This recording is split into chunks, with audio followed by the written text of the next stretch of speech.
do explicador virtual. A gente vai debater um tema voltado para o 6º ano, o interior da Terra. Bom, o interior da Terra é um tema muito que gera uma série de curiosidades, de suposições. Por quê? A gente não tem muita certeza absoluta de como é formado o interior do nosso planeta, muito porque a tecnologia humana não permite que a gente faça uma grande escavação sobre dentro do território do nosso terreno. Então, o máximo que conseguiu se escavar foi por cerca de 40 quilômetros de profundidade, porque é pouco pensando na extensão do nosso planeta, que é bem maior. Né? É muito comum a gente perceber que a gente já foi muito mais, já avançou muito mais em viagens ao espaço do que em viagens ao centro da Terra. Né? O homem conhece muito mais o espaço do que conhece seu próprio planeta, muito por causa da deficiência de capacidade tecnológica. Claro que a gente utiliza o interior da Terra para várias coisas, por exemplo, as usinas geotérmicas, são usinas que são alimentadas pelo calor da Terra, mas mesmo assim ainda não é suficiente para a gente possa afirmar. Mas a gente pode, com a tecnologia que a gente tem, criar algumas ideias, algumas projeções. Só que isso é uma coisa relativamente recente. Antes a gente tinha mais uma suposição. E como você não tem uma ideia real, durante muito tempo várias ideias surgiram sobre como seria o interior da Terra, que isso vai servir como fermento para a criação de vários outros autores e vários romancistas. Esse é o caso do Júlio Verne, essa imagem que a gente está vendo aqui. Júlio Verne era um autor muito famoso, ele acaba criando muitos livros sobre imaginação, né, de ficção científica, e um dos mundos fantásticos que ele vai criar é justamente o interior da Terra. Então ele vai escrever um livro que ficou muito famoso, é um marco, que se chama Viagem ao Centro da Terra, do Júlio Verne, que conta a história de uma família de cientistas, na verdade um tio e um sobrinho, que vão rumo ao interior da Terra encontrar criaturas, e aí ele descreve o interior da Terra como existindo uma outra civilização, ele vai discorrendo sobre isso. É uma boa leitura para quem quiser entender um pouco mais sobre, para ter um pouco mais de criatividade, conhecer um pouco mais sobre como é que se imaginava o interior da Terra, apesar dos estudos que a gente tenha, a gente já possa comprovar que na verdade não seria possível você ter uma vida no interior da Terra. O que você tem são teorias que são comprovadas cientificamente. Bom, esse livro é um livro de aventura e ele vai escrever justamente sobre esse tipo de viagem. O Júlio Verne escreve sobre outros temas, ele faz outros livros, mas sobre esse tema de hoje, esse é o mais indicado. Bom, mesmo aparelhos de medição de terremoto, que são utilizados para você perceber se está tendo abalo sísmico ou não, esses tipos de aparelho também podem ser utilizados para que você possa dizer como é que funciona o interior da Terra.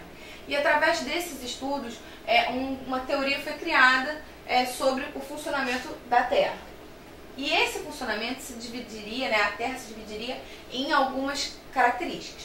A primeira seria 3 partes, na verdade: a crosta, o manto e o núcleo. A crosta corresponde à camada mais exterior da Terra, mais sólida. Então a crosta ou litosfera, que é uma outra forma que se tem de chamar, é a camada mais sólida e superficial da Terra. É a camada que envolve, é onde a gente está pisando. Acredita que ela tem mais ou menos entre 30 e 70 quilômetros. Ela pode ser dividida em crosta oceânica, que é o assoalho oceânico, e a crosta continental, que é onde onde nós estamos, né? Onde estão formados os países e tudo mais. Pois bem, a crosta ela também pode ser comparada com uma casca de ovo, porque ela envolve. Se a gente fosse pegar o esquema da Terra, ele pode muito ser comparado com o esquema de um ovo. Você tem uma capa fina, uma casca, seria a crosta. Essa proporção é mais ou menos o que a gente tem entre a crosta e as outras camadas da Terra. E aí a gente pode observar aqui a crosta continental, né, que é onde estão localizados os continentes, e aqui a crosta oceânica, né. A gente pode observar que ela não é reta, não é retilínea, ela vai fazer ondulações.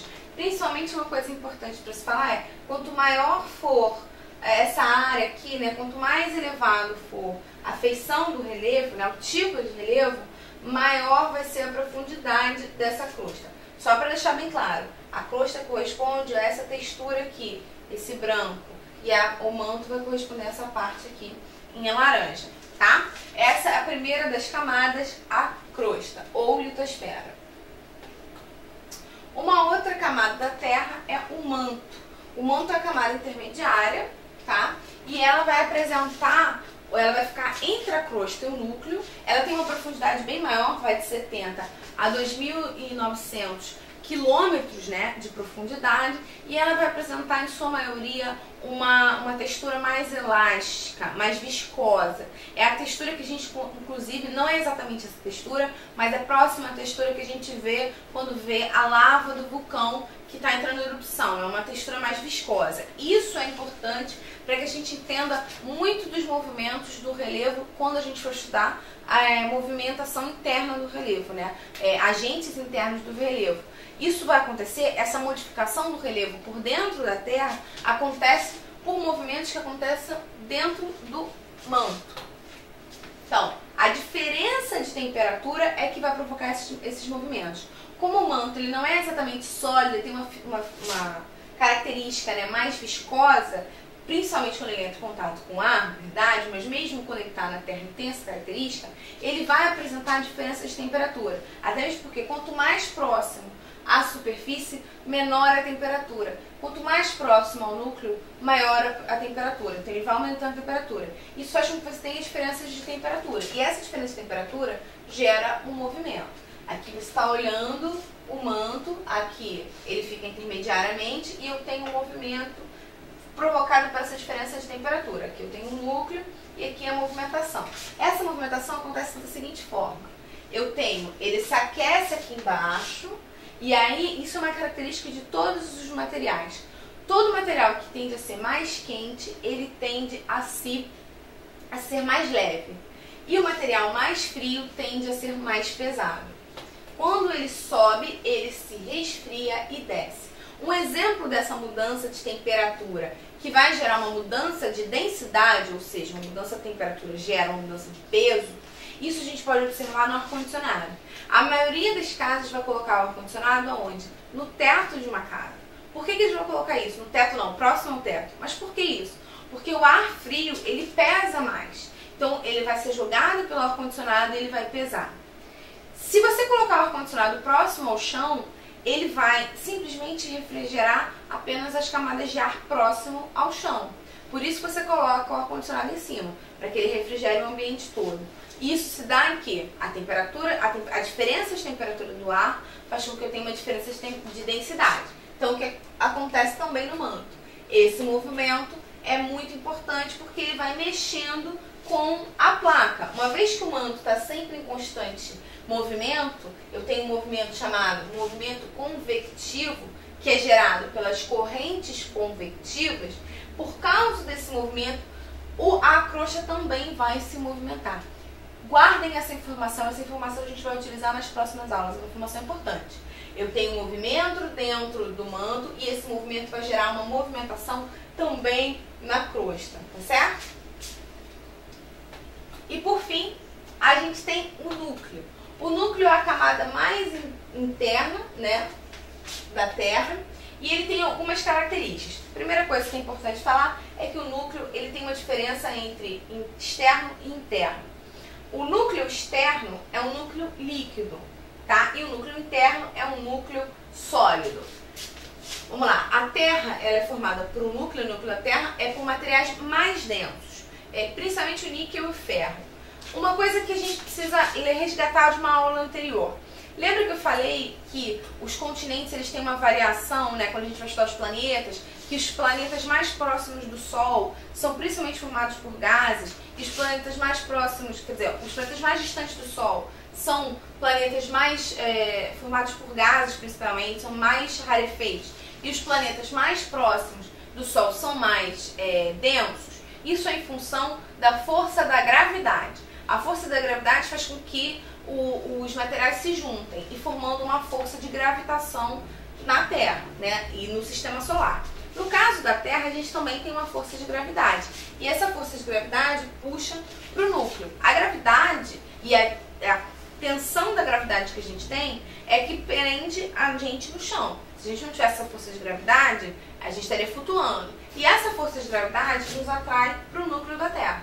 A gente não vai para o núcleo da Terra porque você tem camadas de crosta, camadas de manto que nos afastam do núcleo da Terra. Mas a tensão da gravidade nos puxa para lá, é a força que nos puxa para lá.